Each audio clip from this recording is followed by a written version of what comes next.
what can be done with the help of this exam. I will be sharing my views about it. So let's have a brief look at the syllabus, not putting too much of time because it have already been shared with all the people who are a part of the class, right?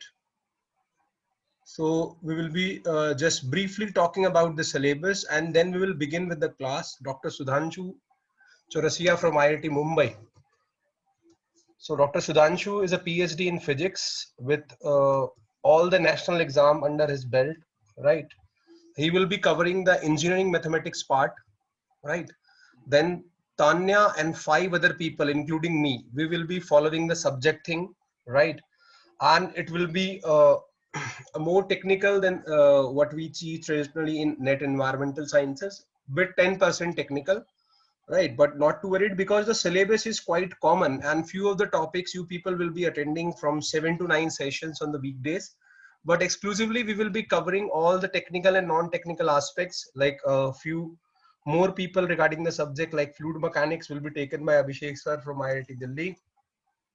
Then we will be having people from IIT Mumbai, Shruti Tripathi. She is one of our team member. Then we will be having Vaishali Jain from IIT Kanpur. She is also one of our alumni. She will be covering some part. Then Tanya will be covering some part. Then Dr. Neha is there for water part. So it will be comprehensively covered. So let's, without wasting any time, let's first have a look at the syllabus.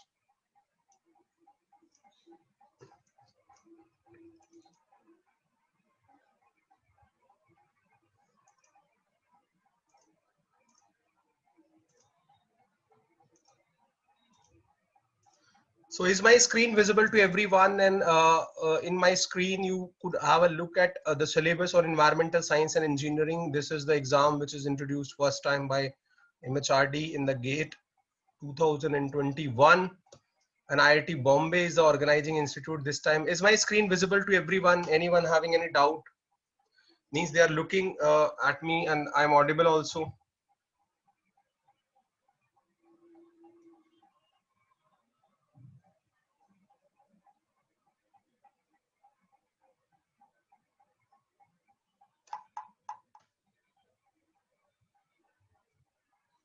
Okay, so let's talk briefly about the syllabus first for 5 minutes, and then Dr. Sudhanshu will start with engineering mathematics section. So let me tell you first. First, I will tell you it is a 100 marks exam where the distribution is 15 marks are given for aptitude and 85 marks for all the 9 units of subject, right? Okay, so 15 marks is given for the aptitude part which you are studying in paper 1, or I guess you can study along with that, where you have such kind of mathematical problems like distance, train, ratio, proportion, right? Then permutation, combination a bit, and then some part of English. So 15 marks is devoted to that. And the next thing is that we have these 85 marks which are distributed across the subject. So this is on we are going to cover in the 9 units, right? These 85 marks. Apart from that, the advantage wise, if somebody asks me advantage wise, what advantage this course is going to give you, people have asked me. So you will be eligible to join the PhD program in any of the branch of IISc related to environment, all the IITs, new and old, right? And all the ICERs, right? Along with that, if somebody is planning MTech also, they can join with the help of this. But for PhD part, you will be having IISc access through this if you qualify with a good score, then IIT and ICER. So these will be opening the gates for you to appear for the interview. Plus, you might have some of the PSUs such as ONGC, GAIL or whatever exists, they might notify an interview for a job on the basis of GATE environment and engineering sciences qualified people, right? This could be a case because uh, there are a lot of companies in government and private sector who need people with GATE in environment and engineering sciences as per my knowledge. And earlier also ONGC, Power Grid, GAIL, they have notified depending upon the positions they are available with, right? So this is the advantage which you are going to get with the exam. Now let's have a quick look at the syllabus.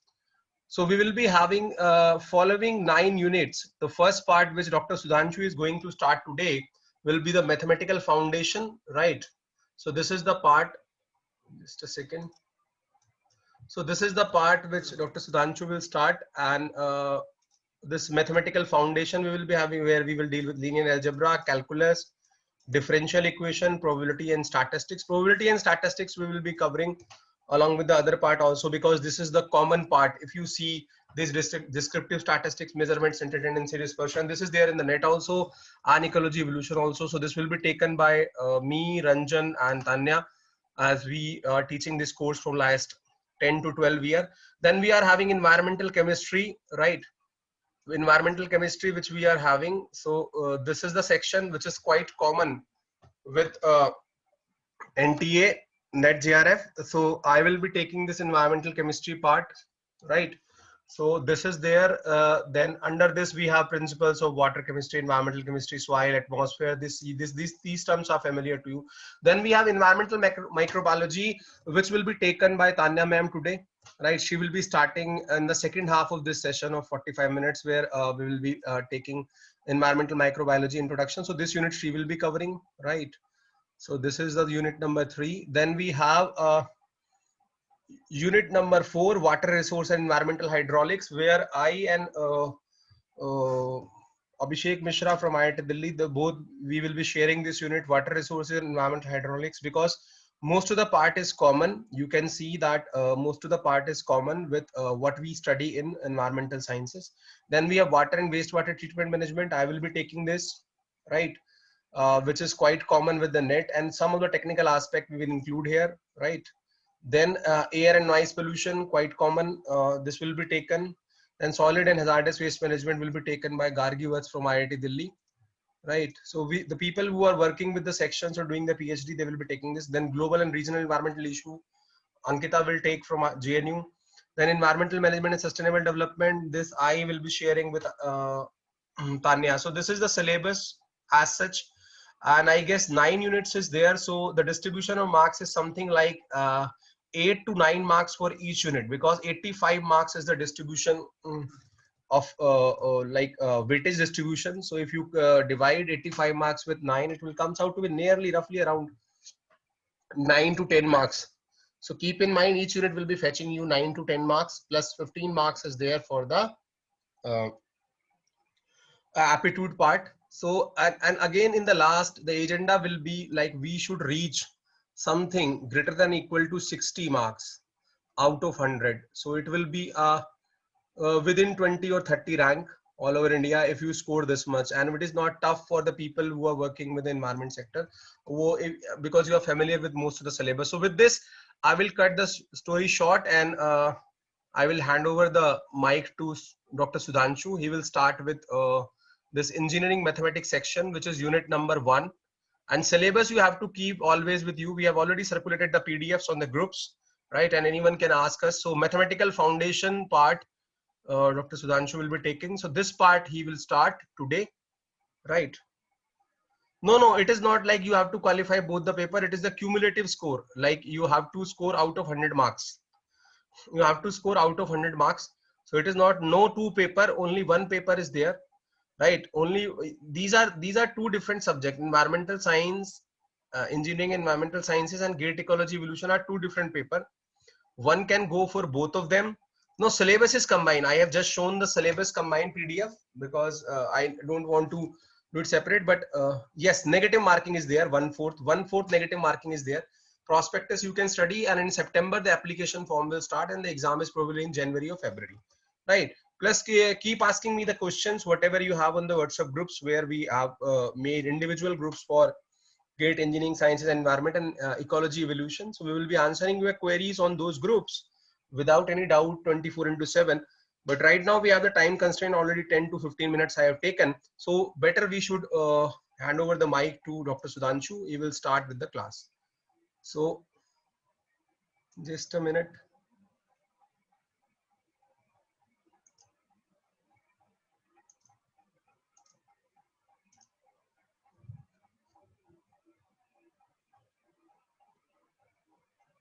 So over to you, Sudhanshu. Yeah, now you can control the things.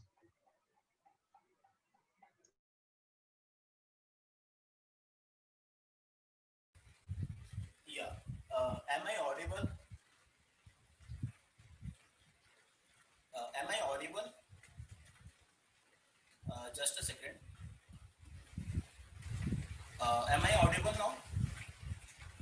Okay, so I'll share my screen and start the mathematics part.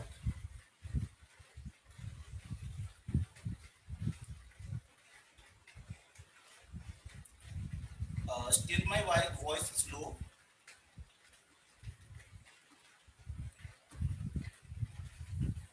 Yeah, let me adjust it a bit. Is it okay now?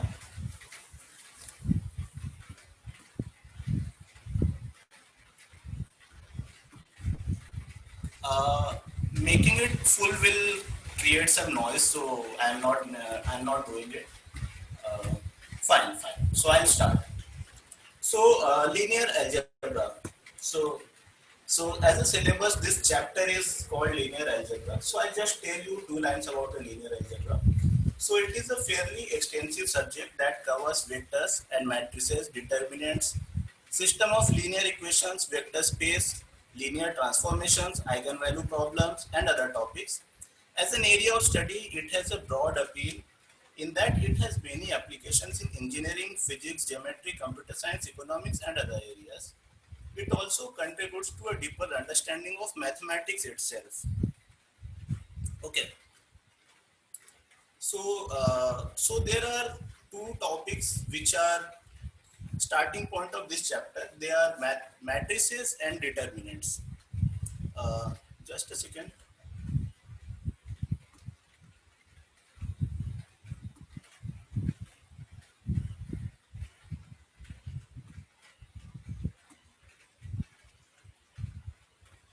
Yeah.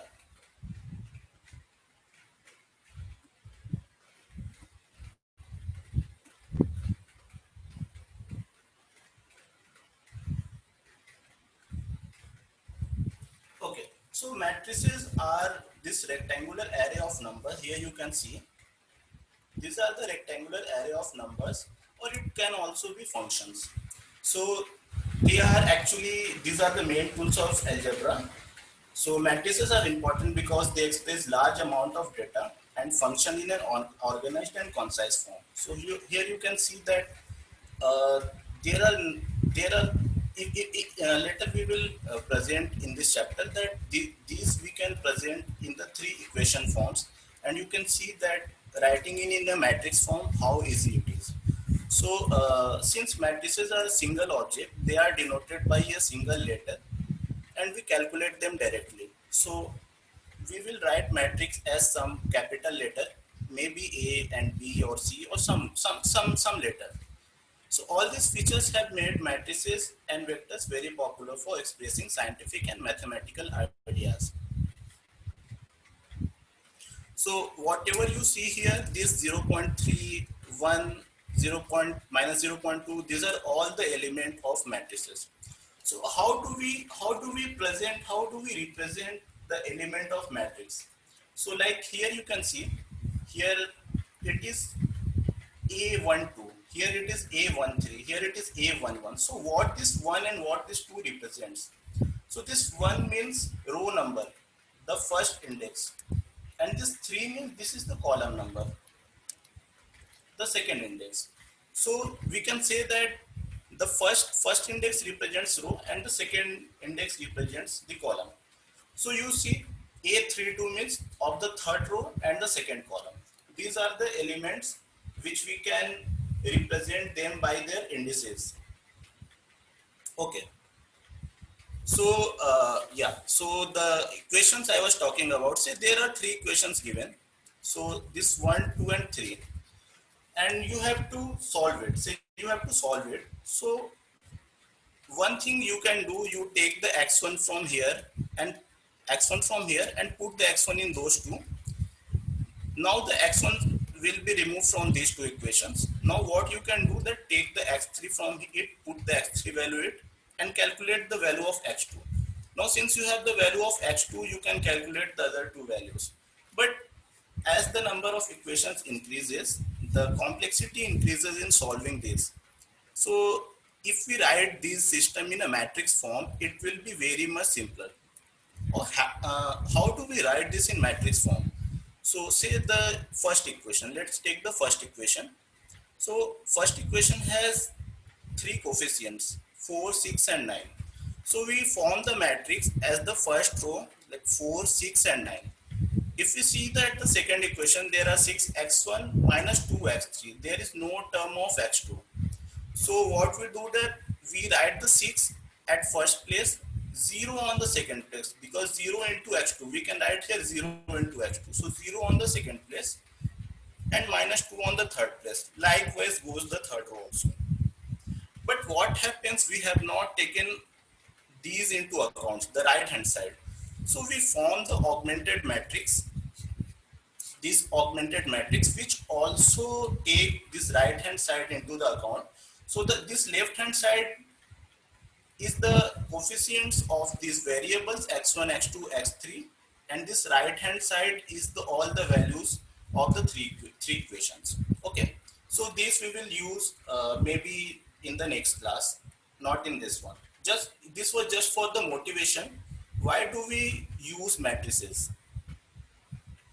Okay, so since the general notation I already have told you that this A11, A12, A22, A21, these are all the indices which show the row number and the column number. Okay, so say there are n rows and there are n columns and there are m rows. So what will be the size or the dimension of matrix? It will be m by n. M by n, we read it by, not cross, m by n. So there will be m number of rows and n number of columns. Fine. If this m and n are equal, so this matrix will be n by n, and we call that matrix a square matrix. And in a square matrix, you can see that if you form a square matrix, say there are two rows and two columns, so you can form a diagonal. So these are called the main diagonal of a square matrix. If the matrix is not square, so there are, if the row number and the column number are different, they are called the rectangular matrix. And in a rectangular matrix, there is no point of talking diagonal, because there is no diagonal. I mean, it can exist only in this square matrix. Now coming to vectors. So by now we have seen that the matrices comes in form m by n. Okay, so there will be m rows and n columns. The vector is a one-dimensional, you can say the matrix, but reduced to one dimension. Like this is a vector. If we write in a matrix form, we say that this is 1 by n matrix. We say that this is 1 by 5 matrix. What do we say a column matrix? Column matrix, there are all the elements are arranged in the column manner, and we say that it has a dimension of m rows and 1 column. So it has the dimension of m by 1. Likewise, this has the dimension of 3 by 1. Okay, so this is the simple concept of vectors derived from the matrix. Now we say suppose there are more than one matrices, say A and B, there are two matrices. So when we say that they are equal,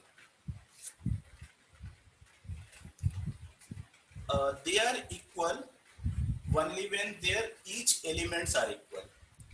I mean, when we say, if we say that A and B are equal, it means that A11 is equals to 4, A12 is equals to 0, A21 equals to 3, and A22 equals to -1. If all those elements are equal, then only we can say that the matrix is equal. If they are not, they are different. So we can definitely say that a matrix of 2 by 2 and a matrix of 2 by 3 sizes are different because there is no one-to-one correspondence and equality of those elements. Now coming to the addition of matrices. So addition, how the addition is done. So there are, say for example, there are two matrices here, A and B. So how the addition are done, that you do the element wise addition. So 4 is added to 5, 6 is added to 1 and 3 is added to 0. Likewise the bottom. So when you add -4 to 5 you get 1. When you add 6 to -1 you get 5. Likewise all the elements. So for the addition also, it is the requirement that their dimension should match exactly, because if not, the one-to-one element operation will not be possible. Now what happens if we multiply a matrix by some number, say some number here, some number C. There is a matrix this, and if we multiply it by some number C, so this number gets multiplied in all those elements of the matrices. Like if this is the matrix A, this is the matrix A, and we multiply it by -1. So all the elements is multiplied by -1. Likewise, if you multiply it by 10 by 9, all the elements gets multiplied here by 10 by 9. Likewise, if you multiply it by 0, all the elements are multiplied by 0 and the resultant is 0 matrix. Fine. Now, since we have said that we can add two matrices, maybe more, and we can multiply some number, we can multiply matrix by some number. So can we add A plus B and can we add B plus A, and the results will be similar? And here are some rules which says it is. If you write some matrix by yourself, put some numbers there and do some addition, you will see that if you add A plus B, then B plus A, that will be same. If you first add A plus B, then add C, or you add first B plus C, then A, the result will be same. If you add some matrix with 0 matrix, the result will be the same matrix. Likewise, if you add a matrix with its negative sign matrix, it will give you a 0 matrix. It's not a number, it's a matrix of 0, 0, 0, 0 elements. Same goes here. You can multiply a number to two different matrices with a summation sign in between. So this number will get multiplied into two matrices with summation sign remain intact. These are all just the straightforward following from one another. Okay. So here we can say that this matrix addition, here the matrix addition is commutative. Commutative means you can reverse the order and the result does not change. They commute. And they are associative also. Associative means you add two matrices first, then third later, or add the last two matrices first and the first one later. The result will be same. So they are called associative. So the matrix addition follows commutative and associative law. Here is a very important topic, matrix multiplication. Matrix multiplication, it's very important to understand it first. So I'll just keep this slide and go to the next one. So suppose you have given two matrices. Suppose you have given two matrices, matrix A, matrix B, and the resultant is C here. So how do you multiply two matrices and get the third one? So here is the simple rule. If you have to calculate C21, say C21, so what you do, you take the row of the first matrix, I mean second row, column of the second matrix, that is the first column, and you do the multiplication element wise and add them. I mean, you multiply A21 by B11, you multiply A22 by B22, you multiplied by A23 by B31. So after multiplication, you add them and you will get to C1. I'll just write it down. C21 equals to A21 B11 plus A22 B21 plus A23 B31. This will be C21. Likewise, you can get all the elements of the matrix. So this is a bit calculative, but this is the procedure you have to follow. Okay, so say we are looking here two different matrices, and their sizes are also different. So here the matrix is what's the size? 4 rows and 3 columns. So 4 by 3. Here is the size is 3 rows and 2 columns, 3 by 2. Okay, so their sizes are different. So how can we multiply two different size matrices? So for the multiplication, the only constraint is when you multiply a matrix to other matrix, you have to see the column of the second one and the column of the first one and row of the second one. And if they are equal, then you can multiply the matrix. Okay, and the resultant will be this 4 by 2 matrix. You can see the 4 rows and 2 columns. Fine. uh, okay, so here is the same thing which I have said. This is the same thing. If you have a matrix of a size m by n, and the other matrix which you are multiplying n by p, so since these n and n are equal, you can multiply them, and what the resultant matrix will be this m by p matrix you will get. This is the basic dimension you can calculate. There is not much thing for the dimension, but the procedure is a bit calculative. So, I'll suggest to take down the pen and paper and do it with me. So, say you have a matrix of 3 by 3 here and 3 by 4 here. So, what is the dimension of the output one? 3 and 3 are equal, and the dimension will be 3 by 4. So, this matrix is 3 by 4. Okay. So if you have to calculate, say this one, so what is the element? This C11. So you have to take down the row of the first matrix, first row, and the first column of the second matrix. So this first row of the first and the first column of the second one. So let's start multiplying. 3 into 2 plus 5 into 5 plus minus 1 into 9. 6 plus 25 minus 9, how much? 22. So what we have done is that we have multiplied them element wise, and you can see you can calculate all the elements likewise. So this is the matrix multiplication, and it is very important. So I suggest you practice some matrix multiplication in your free time.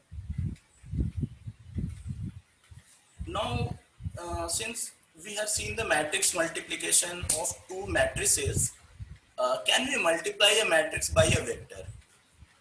So we can, but the same rule applies here also. Here is the dimension of the matrix is 2 by 2, and the dimension of this matrix is 2 by 1. So these two and these two matches, so we can multiply those two matrices and we get the output of 2 by 1. Whereas if you reverse the matrix, say I say that this is the matrix A, this is a vector B. So what we have done is we have multiplied A into B and we got a vector C. If we reverse it, if we say that I write B first and A later and do a multiplication, is it possible? Is it possible? So we see that what's the dimension of this 2 by 1? What's the dimension of other one? It's 2 by 2. Since this 1 and 2 does not match, this matrix multiplication is not possible. We cannot multiply B by A, but we could multiply A by B. So what we get from here is, for the matrix multiplication, the multiplication of two matrices is not equals to the otherwise. I mean, the matrix multiplication is not commutative. We saw that addition was commutative, but the multiplication is not commutative. Okay. Okay. I'll give you the example of this later also. Okay.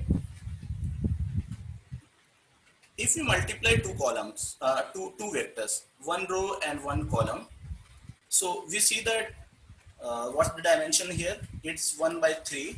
What's the dimension here? It's 3 by 1. So the what's the dimension of output?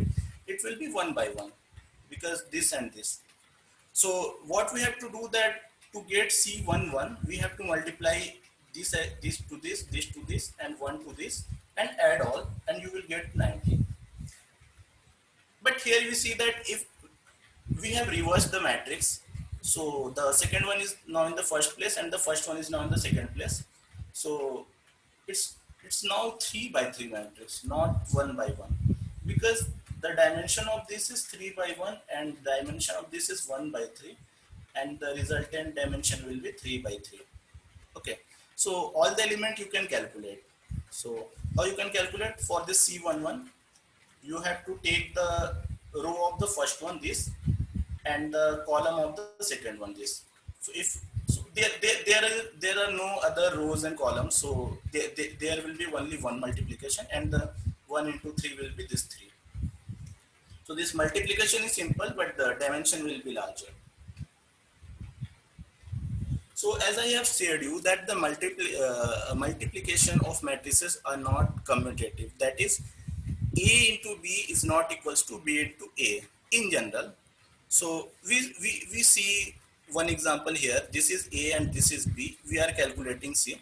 If you calculate this C, you will get zeros in all the elements. But if you reverse it, B and A, if you reverse and do matrix multiplication, you will get completely different result. You can get, I mean, there are some possibilities that the matrix multiplication is commutative, but in general it's not true. So in the mathematics, I mean, it's very simple, that we say that A into B equals to 0. It means either A is 0 or B is 0, or both is 0. So that only we can get the 0 in the right hand side. But here we see that we have multiplied one non-zero matrix to other non-zero matrix, and we are getting a 0 matrix. So in the matrix multiplication, it's not necessary for any matrix to be 0 to get the output 0 matrix. Okay, so it's stated here the same thing. So these are the simple rules of the matrix multiplication, where you can see you have to preserve the order. I mean, you have seen that AB is not equals to BA because you have changed the order. So in the matrix multiplication world, the order matters. Okay, so you see here you have multiplied a matrix by a number, and then you have multiplied it by a matrix. So what you can do, you preserve the order, you multiply it by multiply it AB first and by K later, or you can take this K. K is just a scalar. It doesn't matter where which matrix do you multiply. Just the order of this A and B must be preserved. Likewise, here you can see that we have multiplied BC first, A later, but from the left hand side, and we can multiply AB first, C later, but from the right hand side, so that the order is preserved. Okay. Now this goes. These are the two the distributive laws. This was the associative law. This was the this. These are the distributive laws.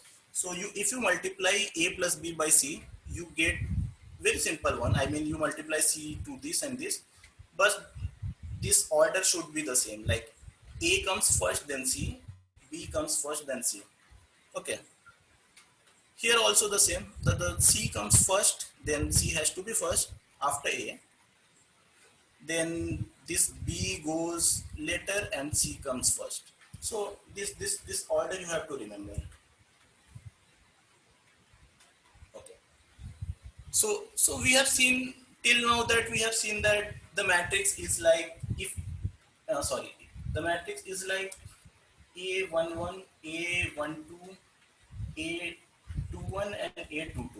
Okay, so these indices represents the row. First one is row and the second one is column. Okay, so if we come to this row, we see that the first index is 2. It means the second row.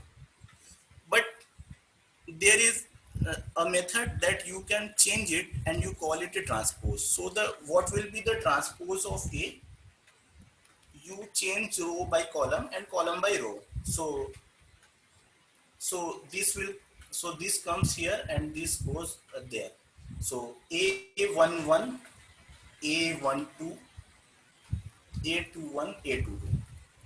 So now the order changed. I mean, the row became column and column became row.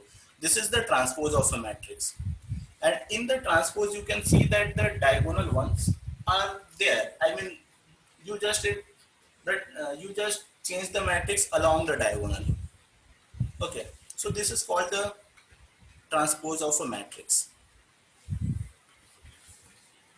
So what are the rules for transpose? So if you convert the matrix, the row and column of matrix twice, the matrix will be same. So that is A transpose of transpose is A. And here this addition rule, if you add two matrices and take the transpose later, and you take the transpose of matrices, then add it, the result will be same. Here you can see that if you multiply a matrix by a constant, then take transpose, or if you take the transpose of a matrix first and then multiply it by some constant, the result will be same. This rule is very important. If you take the transpose of multiplication of two matrices, then the order will be reversed.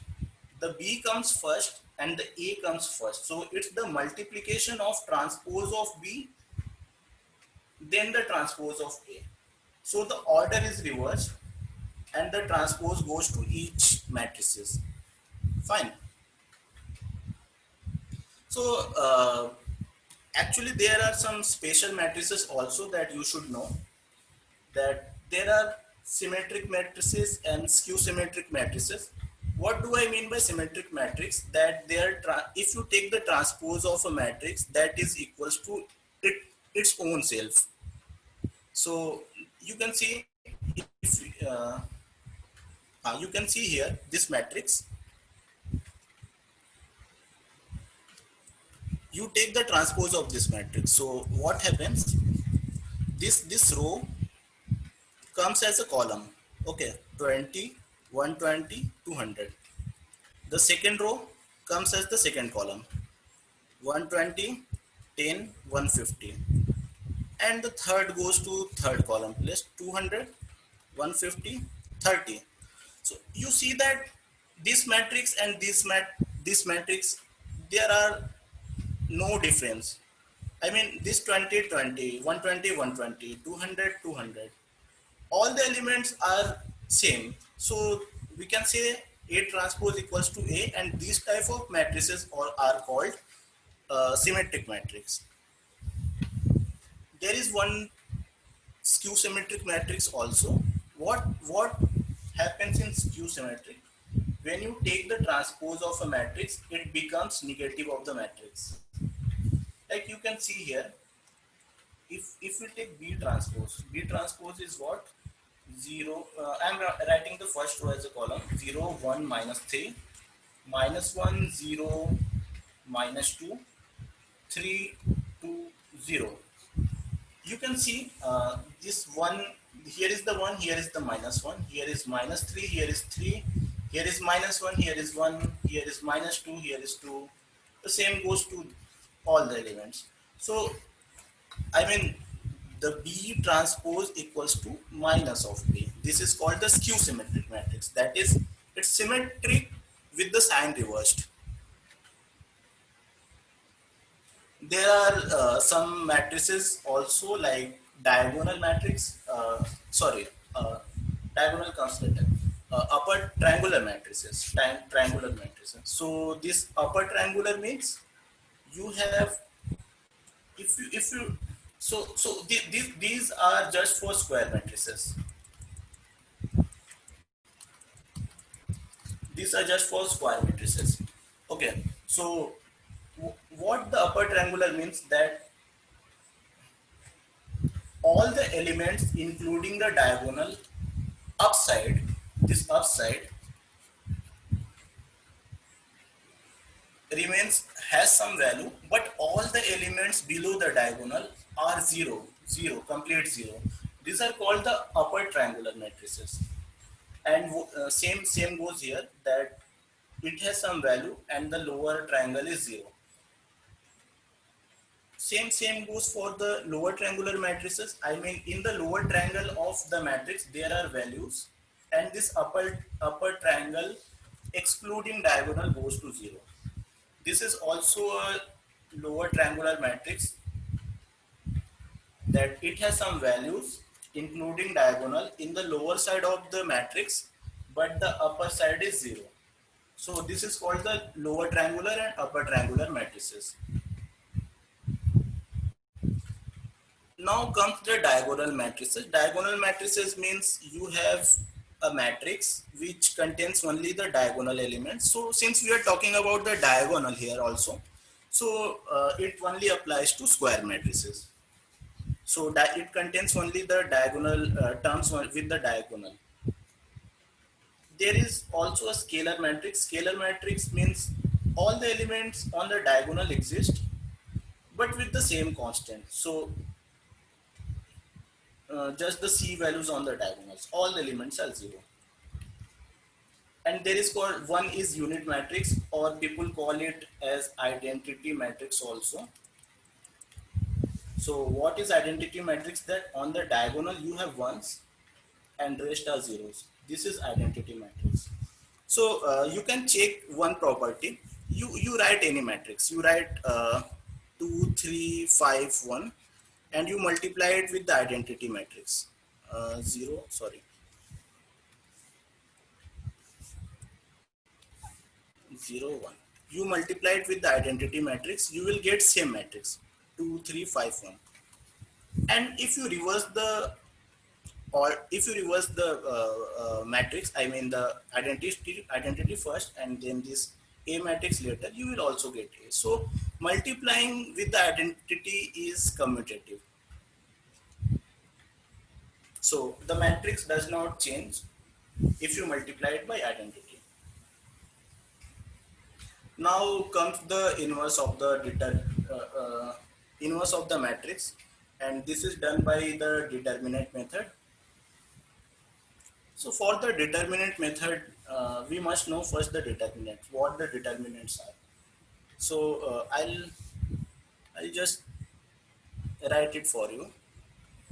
It's a bit, I think will take 10 minutes, but let's do it.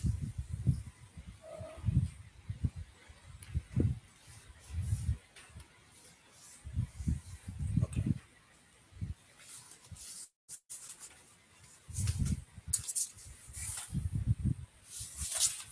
So the determinant.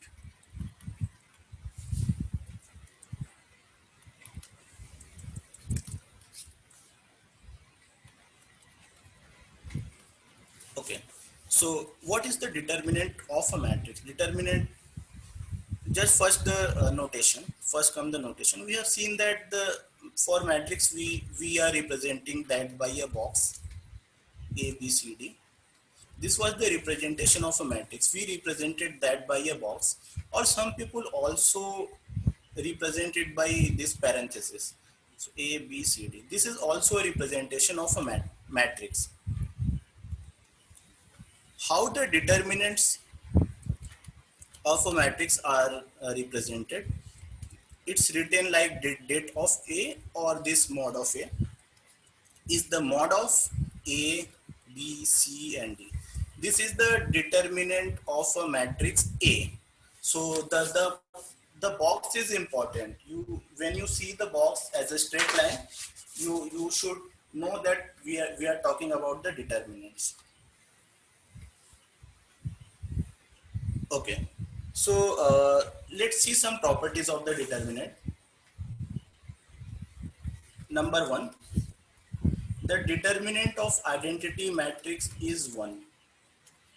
Actually, I'll tell you 3 properties, actually 4 properties. These are the main properties you have to remember, and all the properties are the derivative of these 3 or 4 properties. Okay, so the first one is determinant of identity is 1.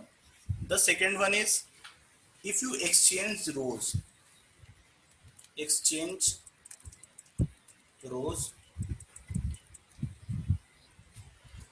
reverse sign of determinant. By what I mean by this, that if you write a determinant and if you change the row, I mean C and D up and A and B below, there will be a negative sign. Okay, so this is the second rule. If you change the row of a determinant, there will be a sign change of the determinant. The third one is when you multiply a determinant by some constant or something, some function or constant. Later we have seen that in matrix this T got multiplied in A, B, and C, D all, but here it only gets multiplied in one row, either in the top one or in the bottom one. These are the differences you have to remember. Okay, so just mind it. This one is the fourth one.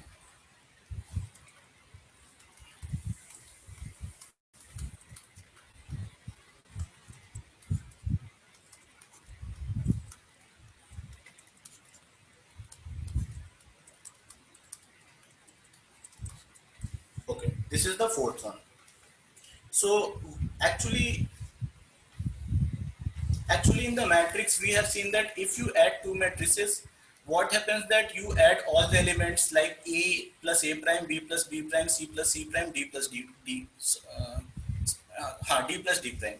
But here if you add, actually addition is only possible when you have one common one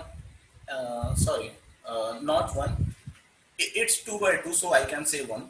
So if you have one common row and one uncommon, so this common row gets placed as it is and the uncommon one gets added.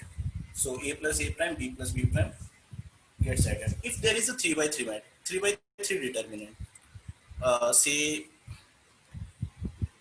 A plus A prime, B plus B prime, C plus C prime, and here goes what to write, PQR XYZ. So it will be broken like A, B, C, PQR XYZ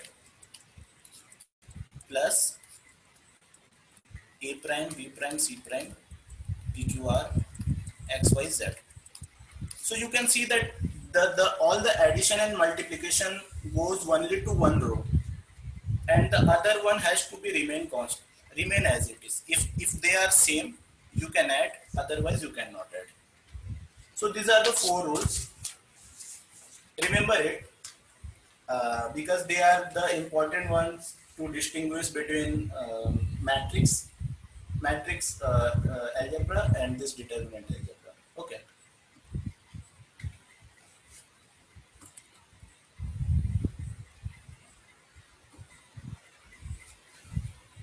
So what's the next rule? If the two rows, if the two rows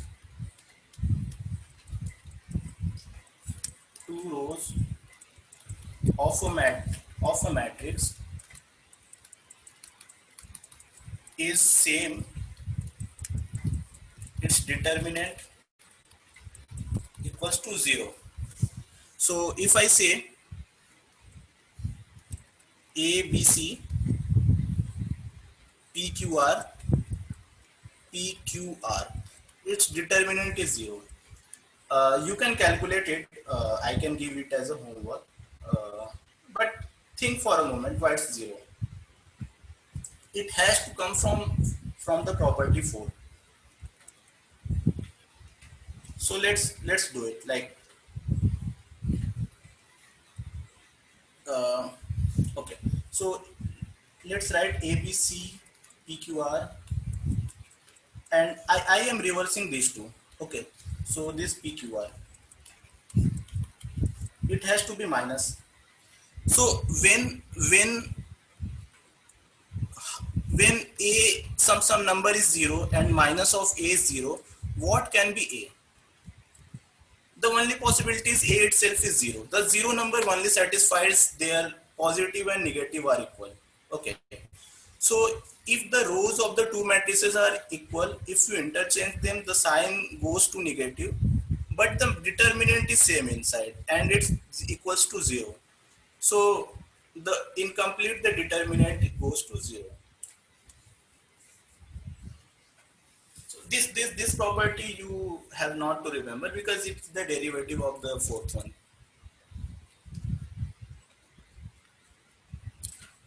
Fifth one, you can A, B, C, D. You can subtract one row from other. I mean, if I subtract it by some factor L multiplied by A, some factor L multiplied by B. I mean the first row minus L into the second row, and we get the matrix, and I say these two are equal. How can we prove that these two are equal? It also has to be derived from those above ones. Like if I write it, if I expand it, so it will be A, B, C, D plus A, B minus LA minus LB. Fine. This the addition I have told that the upper one is common and the lower one you can split, equals to A, B, C, D plus you take the minus L common, comes A, B, A, B.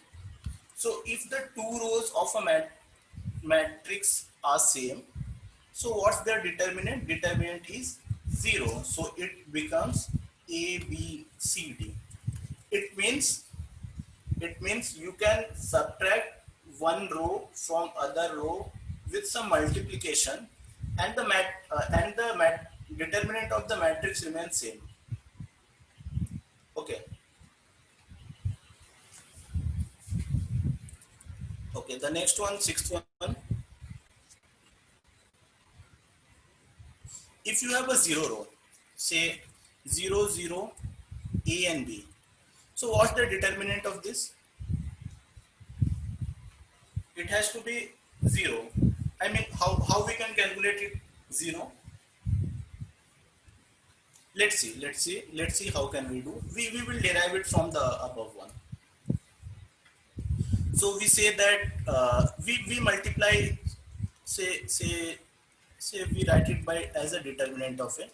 Now what we do that we do 5 into determinant of a. So it's 5 into 0, 0, AB, that is equals to, that is equals to 5 into 0, 5 into 0, AB, that is 5 into 0 is 0 0 AB.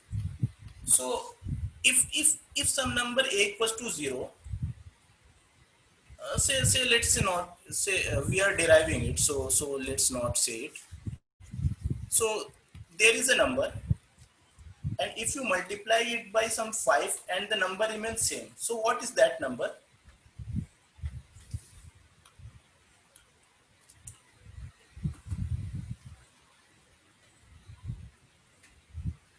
Just a second.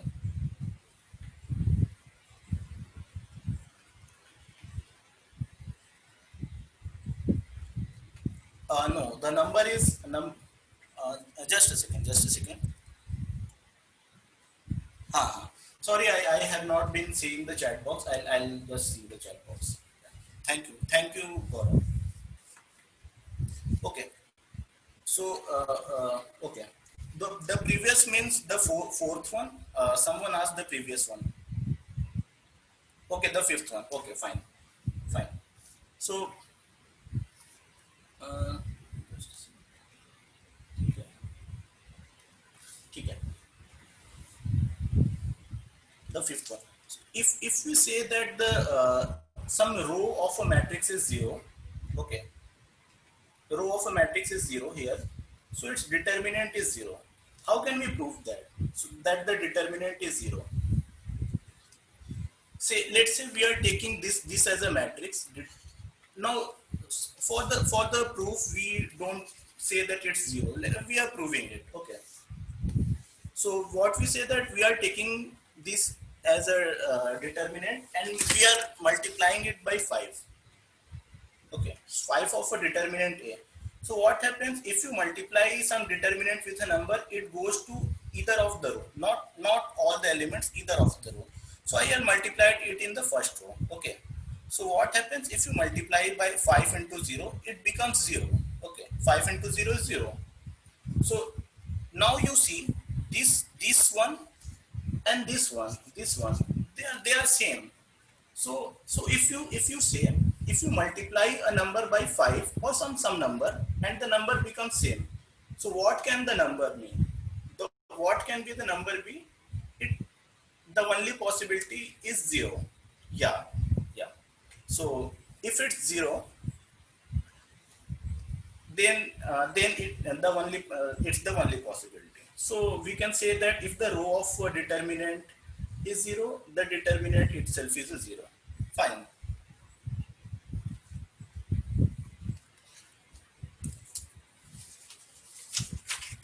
Yeah, moving to the next property.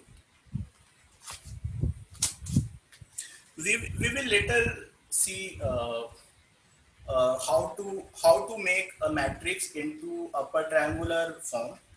Upper triangular, you remember, na? Upper triangular means you have the terms on the diagonal, you have the terms on the upper triangle, and 0 on the remaining side. Yeah. So if I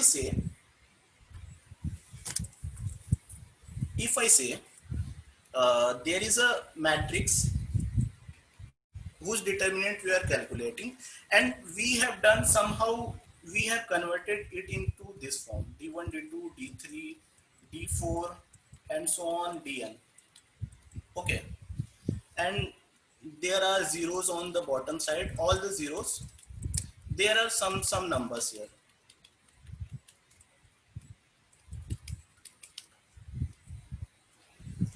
So what? So see if you see, we determinant is just a number.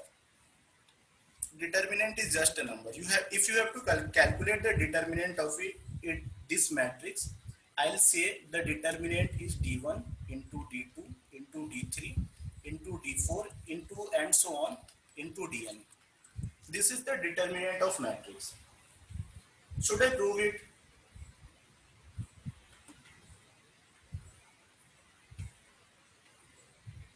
Should I prove it? So let's see. Let's say here A, B, and C. Not A, B, C. Let's just write a number. 2, 3, 5. 1, 2, 3, uh, 0, 0, 0. Okay. So I say that its determinant is 2 into 3 into 5. The determinant of A, it's equals to 2 into 3 into 5. How? If you make it somehow in the just the diagonal matrix form, like this, 2 1 2, sorry, 2 0 0 0 3 0 0 0 5. If you can convert this into this, and I am telling you these two are equal. Okay, these two are equal. So the determinant will be, so the determinant of a diagonal matrix is multiplication of all the diagonal terms. Am I clear?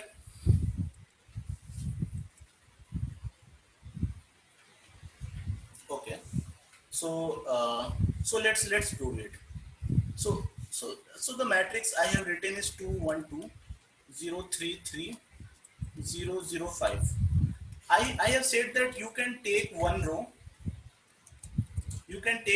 and subtract it from other with with some multiplication. Okay. So let's see what we can do. I am writing the lower one as it is. Okay. I am taking this 5 and the okay. So I am taking this 5 and subtracting it in the second one with some multiplication. What the multiplication I am doing, I'll just tell you. I just write 3 0 3 3. I'm subtracting it by the 0 into something minus 5 into something. What this something is, I'll say 3 by 5. Okay. So if I subtract it by multiplying 3 by 5, what it gives? 5 goes to 5, 3 minus 3 is 0. And so so you can see the second row becomes 0 0 5. 0 minus 0 is 0, 3 minus 0 is 3, and 3 minus 3 is 0. So you can see the diagonal terms remain the same. I mean the same as 3, the 3. But this term you can make it 0. So likewise you can do here also in the first one.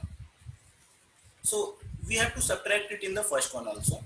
So let's do it. So we will subtract third one to first one. So 2 minus something, 1 minus something, and 2 minus something. What we will do? 0 into and 5 into. What the multiplicative factor, can someone tell? We have to remove these two.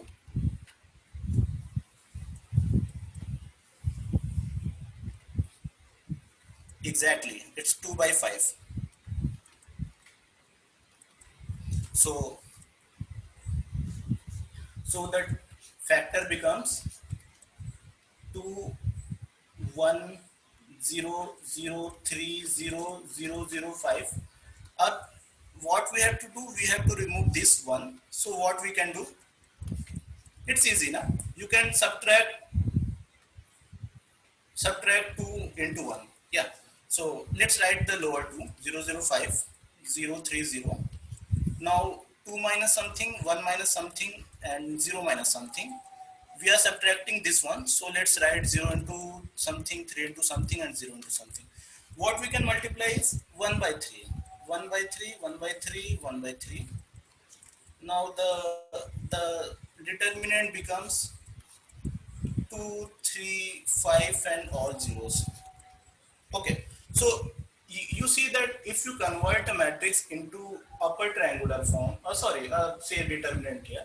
So determinant in upper triangular form, or say lower triangular form. So you can make it into diagonal form. And when you have a diagonal form, it's easy that their determinant value is the multiplication of their diagonal terms.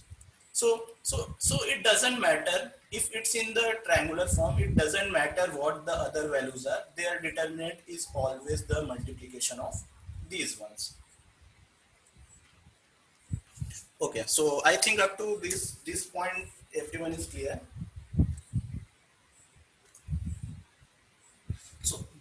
So there are two things also I want to, two rules also. These two rules are actually important. Uh, here goes the eighth one. Determinant of A into B equals to determinant of A into determinant of B. Okay. So so if you multiply there, if you take two matrices A and B, fine. A and B, you multiply them and you take the determinant of that.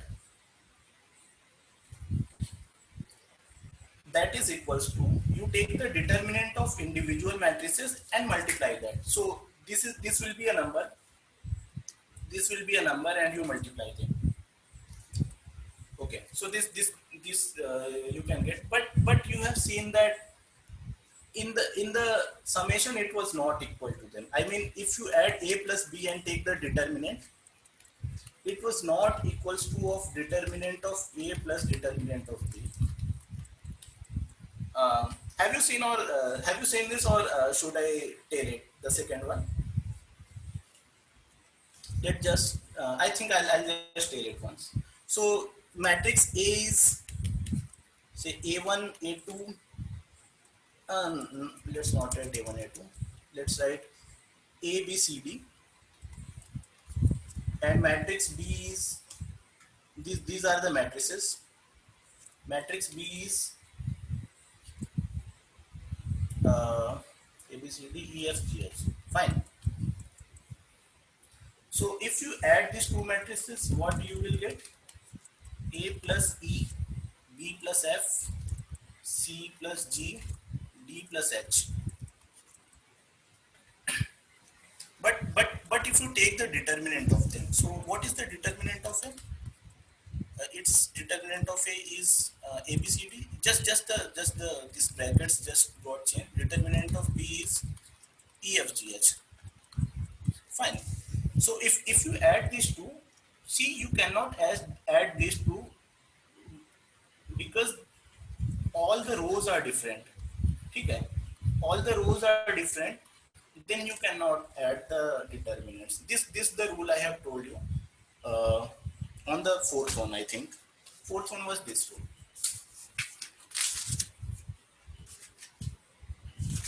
So since we know up to this now, we know a lot of rules of the determinant. These are I think these are not to remember. These are just the logical. So I have shared you that determinant of A B equals to determine. I haven't told you about the inverse. No? Let's say okay. So I'll just tell determinant of B. So what's the inverse of a matrix? Inverse of a matrix. Inverse of a matrix is if you multiply some matrix by its inverse, it gives you identity. And yeah, and it works both ways. It's also equals to this. So this is the so A is the matrix and A inverse is the inverse of the matrix. So if you multiply a matrix by its own inverse, you get the identity matrix. Identity matrix is 1 1 1 0 0 0 0 0 0. Whatever the dimension is, you will get the of the same dimension, the identity matrix. Identity matrix of 3 by 3. If the matrix A is 3 by 3. Fine. So this is the inverse. I'll show you how to calculate the inverse. So let's see, can we derive something about the inverse from here? So I have said, okay, A inverse A equals to I. if we take the determinant on both the sides, so determinant of A inverse A equals to determinant of I, because they are equal, so their determinants are also equal. So what we can say, we have this rule. So if sorry, we have this rule that if the determinant, if we take the determinant of multiplication of two matrices, we can separate them and take the individual determinant and then multiply. So what we are going to do, that we are writing it as a inverse into determinant of A equals to 1. What this one is, it's the determinant of I. Determinant of I mean this 1 1 0 0. So what's the determinant? You can multiply this 1 by 1 because rest are 0. 1 into 1 is 1. So determinant of A inverse into determinant of A equals to 1. So if you are asked to calculate the determinant of inverse of a matrix, so if you are given a matrix A and if you are asked that calculate determinant of inverse of A, so you write the inverse then determinant. What will be the determinant of A inverse from this equation? 1 upon determinant of A. You see, you don't have to remember it. See, the determinant of inverse is 1 upon the determinant of A. You just calculate the determinant of A and say the determinant of A inverse. It's the 1 by that thing.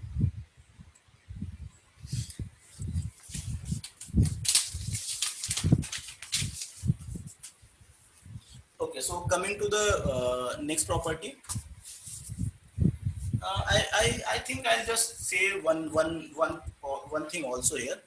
If you have to calculate the determinant of A square, so determinant of A square means determinant of A into A equals to determinant of A into determinant of A equals to square of determinant of A. So if you are asked to calculate the determinant of A to the power n, calculate the determinant of A to the power n. So what you can do? You just take determinant of A and do the power of that number. It's that simple.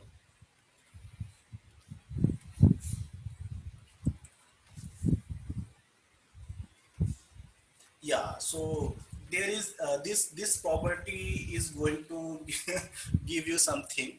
I mean, determinant of A transpose equals to determinant of A. Determinant of A transpose equals to determinant of A. So what was the A transpose? A transpose was all the rows became the column and column became the row. Okay, so all the rows of A became the column of A transpose. So there, if you take the determinant of them, they are equal. Means whatever operation we are doing so far on the rows, they are equally true for their on the column.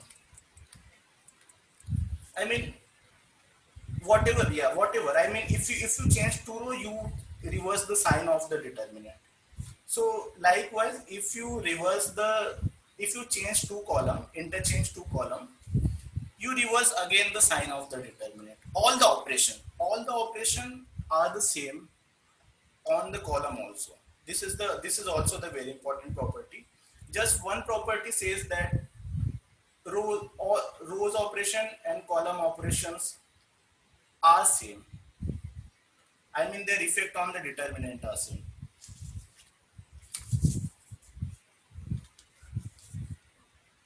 Okay, so these are the determinant of the matrix. These are the only thing I want to say about the determinant. So just one thing to quickly calculate, how if you want to quickly calculate a determinant, say you are given ABCD. How do you calculate the determinant of this? What you try to do, you make it in the form like some element here, some element here, some element here, 0. So it will be in the upper triangular form. Okay. So if it's 0, so the determinant will be the multiplication of these two numbers. Fine. So let's make it. Let's do it. So what I am going to do, I am going to remove this c. So I'll subtract this from this. So let's write the first one. Let's do c minus something, d minus something, d minus what?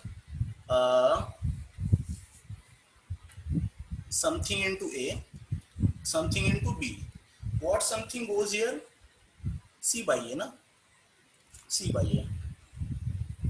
So this a and a cuts itself. That will remain c by c. It becomes a b 0 d minus c by a b. And what is the determinant of this? Say this was the matrix A. Sorry, determinant of matrix A. So it will be A into D minus C by A B. That is AD minus BC. Clear up to now?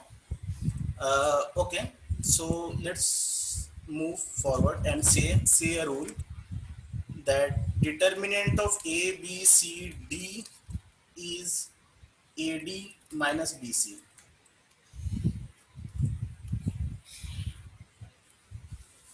So what I did, I multiplied A by D, then I multiplied B by C and then subtracted it. So you do this cross multiplication and subtract it, that will be your determinant of the matrix. Clear?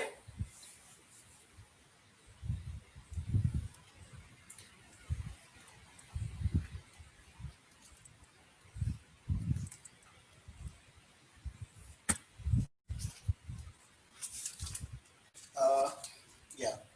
Let's I want you to calculate the okay. So I want you to calculate the determinant of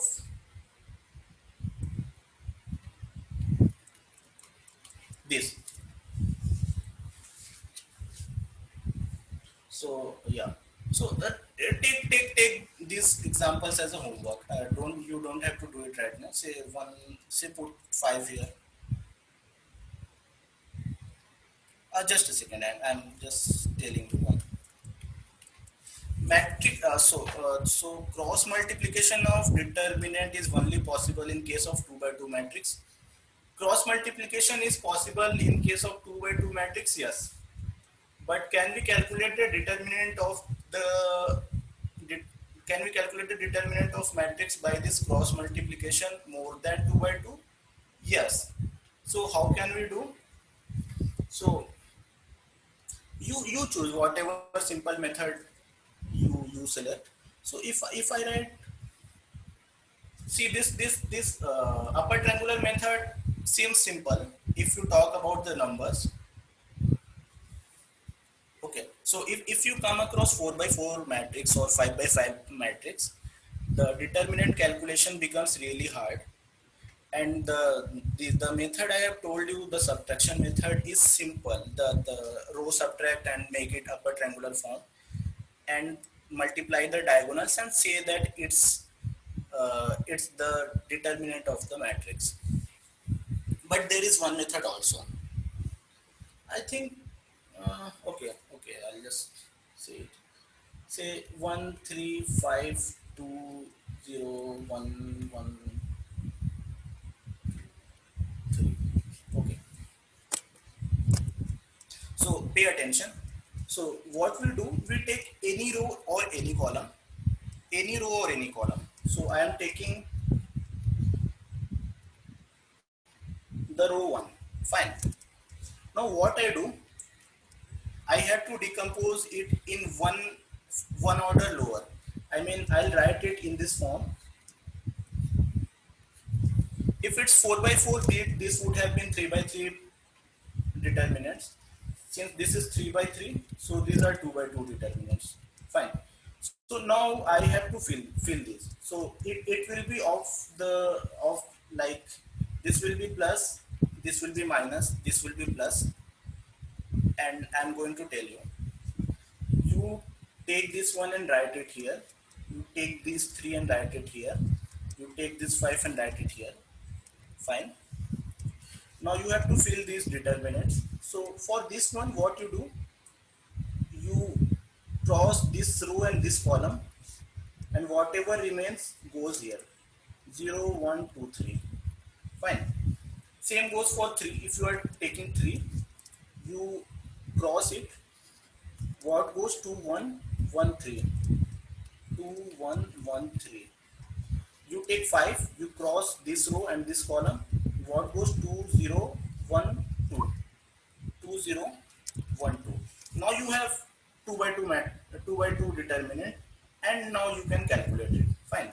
So what's the determinant? 1 bracket mein goes 0 minus 2 minus 3. It goes 6 minus 1 plus 5 inside 4 minus 0. So what will be minus 2 minus 15 plus 20? That's 3. Got it?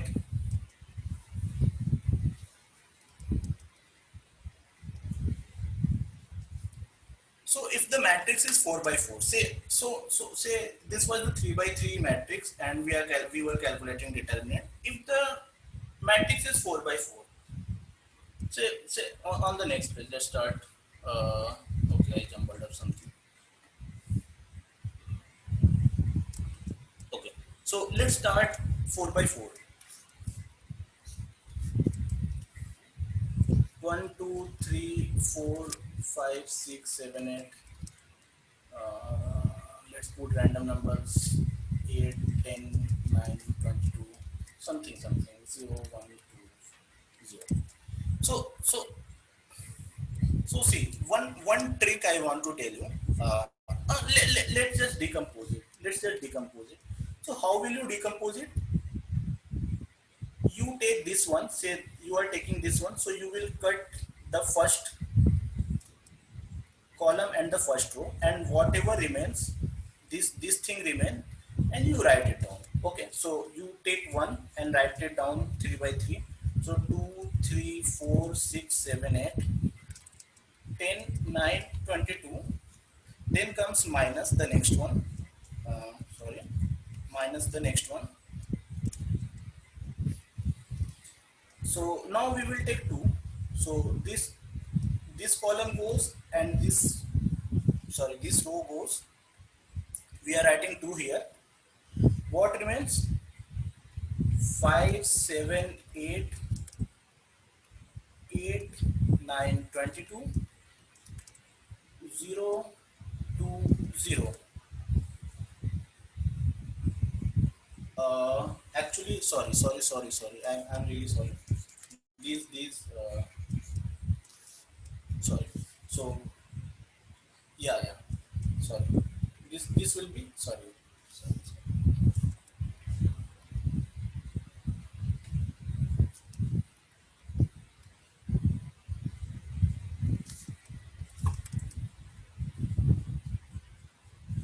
This will be 6, 7, 8, 10, 6, 7, 8, 10, 9, 22, and 1, 2, 0. Okay, so now it's correct. Na? Now the next one, what next one will be? So I think I have removed number. Let's write 1, 2, 3, 4. The next one will be plus 3. See the sign. Na? The first one was plus, then minus, then plus. The next one will also be minus.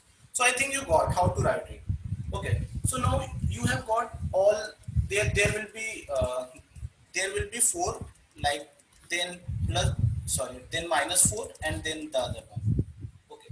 So this will be 4. Now you have this 3 by 3 determinant. You have to decompose it in other 2 by 2. This will also go in 2 by 2. All those goes into 2 by 2. Now you have 2 by 2, then you cross multiply and you get those things. Fine. So I think up to this point is clear. One trick is there. You feel yourself lucky when there is some 0. Okay. So if there is 0, so you, instead of, actually we have taken this 0, Now we can take this row. We can take this row and okay. So we can take this row. So what's the first number? First number is 0. If we multiply, so if we write it, so we will write 0 something, minus 1 something, plus 2 something, minus 0 something. So this is multiplying by 0. So this will go out. You just have to calculate these two. So when there is 0, it's always a plus point that you can easily calculate. You can drop all that determinant and you can calculate the rest one. Okay. So I think, yeah, I think it's okay up to now, up till now.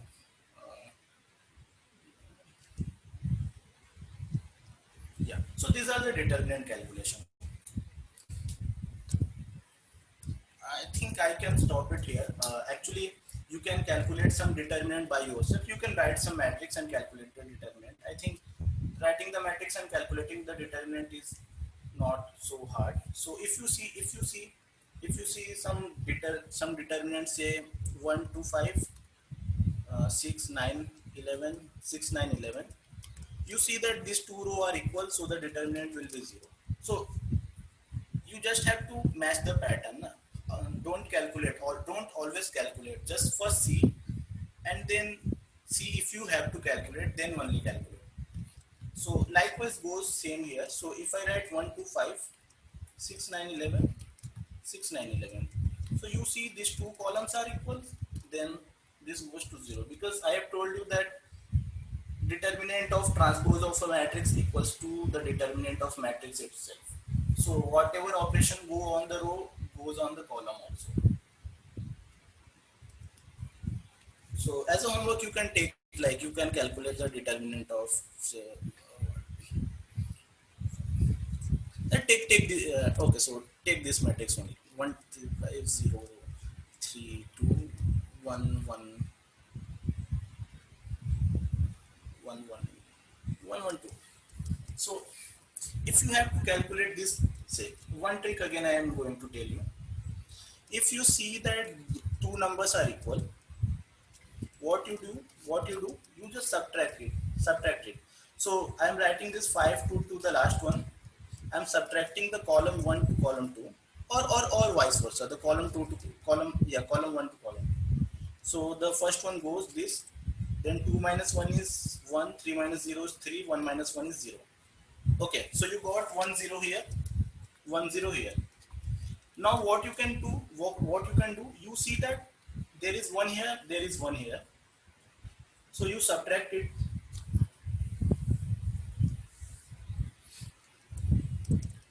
Yeah.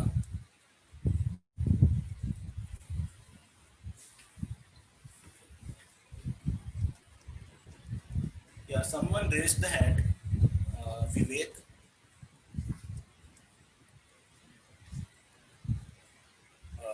Okay. Kindly message me. What I think I'm. The time is up. Okay. Fine. So you see that you can subtract this row to this one, or vice versa also. Sorry. So the first one goes into the second one. So let's write the first one, 1 5 0 3 2. Then this 1 minus 1 will be 0 1. No. So this minus 1 and minus 3. No, it doesn't give any profit. So you can remove this one. So yeah. So in total you can see that you somehow, if you somehow get 1 0 or 2 0, if you are lucky. So you can always take this one because there is 1 0 there, or this one because there is 1 0 there, and you can calculate the determinant easily because the calculation becomes a lot less. Yeah, I think that's all from my side. You calculate some determinant and some matrix multiplication is important. So you write some matrix and calculate the matrix multiplication. You calculate some determinant. So if you properly can do all this, then next time we'll do the how to calculate the inverse of matrix. And in the next time we will complete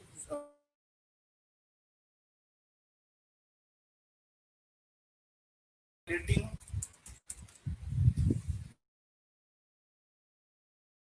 will complete the system of linear equations, do the eigenvalues and eigenvectors. So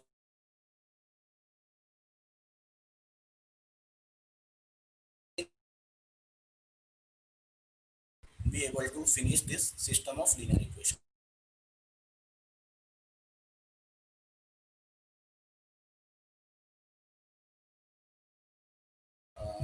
I mean, if I am able, I don't know. So, and you can let me know about the clarity.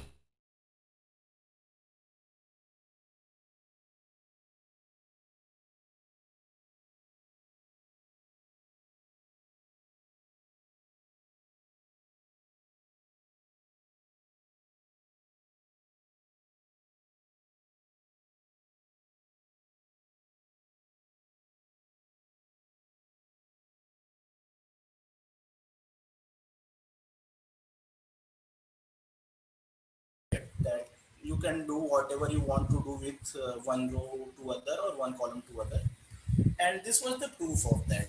So how did I prove it? What I did that, let's go a bit up. So this rule I have said, you know, the fourth one, ki, if you if you add two determinants, if you add two determinants where there is only one row which are different but other rows are same, so you can add them. What the addition will be, the common will be the common and the different will be added, different row will be added, and the rest row will be same because they are common. So if you add two determinants or dissociate two determinants, only one row of it or only one column of it. So the same thing I did here, that what I did, what I did, I just had dissociated this one into these two. So AB AB is the same in both, and the C goes here, D goes here, this D goes here, and this LA and minus LA LB, these are here. So I have dissociated both determinants. Now what I can do, the first one remain, I write the same as it is, and I took the minus L common from both and took it out. So it will be AB, and the above is same, and the below will also be AB because minus L I have taken out, so it will also be AB. So if the two rows are equal, if the two rows are equal, what's the determinant of that? The determinant is zero because I mean it's the rule, not rule. I think I have told you this up that if you exchange it, the determinant will be sorry. If the two rows are same, the determinant will be zero. So if this determinant is zero, so this all the term is zero. What remains? This remains. So this is equals to this. It means you can subtract one row from other row by multiplying some number or without multiplying some number.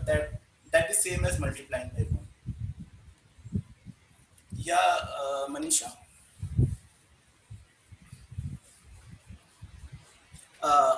Am I clear, Sakshi?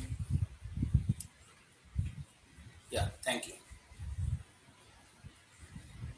Uh, we have to remember all this rule only. We have to solve questions based on this rule also. That's my mistake. Thank you. Actually, these rules are not to be remembered, and that's what I have said, you know, because these are not to be remembered. If you just remember what rules you have to remember, this the first one, that the determinant of one is zero. The second one is if you change the rows or columns, the sign reverses like this here, and these are if you these are just like in the matrix you are doing all the element operation. Here this will go in rows or only in columns. So if you multiply it by some number, it goes in only one row or one column. If you add it also applies only to one row or one column. These are the only things you have to remember. Of course, when you have to solve it, mostly you are asked to calculate the determinant, and while calculating the determinant, these operations become important because as I have showed you that how critical was that zero in the calculation of the determinant. If you have a zero in the determinant, some element is zero, so the calculation of determinant itself becomes very easy because you drop one entire term. Okay, so these operations help you do that. Yeah. Any more questions?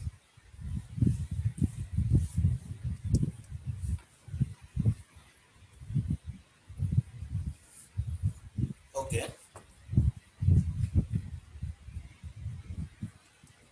Okay, so that's all from me. I think I can hand over the mic.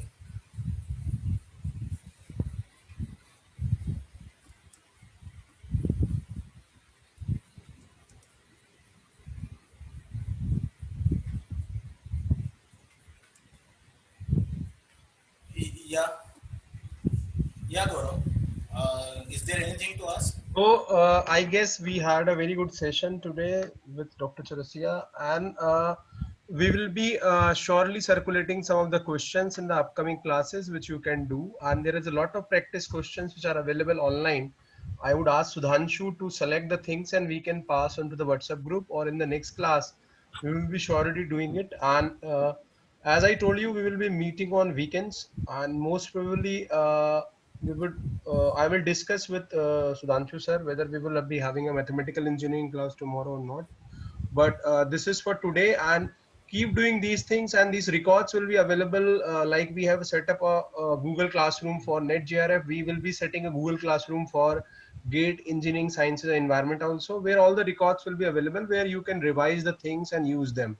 Thank you very much for all the people who stay connected till last. And I would like to thank Dr. Sudhanshu for his valuable time, and he gave a very brief insight for such a complex topic, and he will be continuing the things in the upcoming sessions, and you will enjoy more. Thank you very much, everyone. Thanks for the day.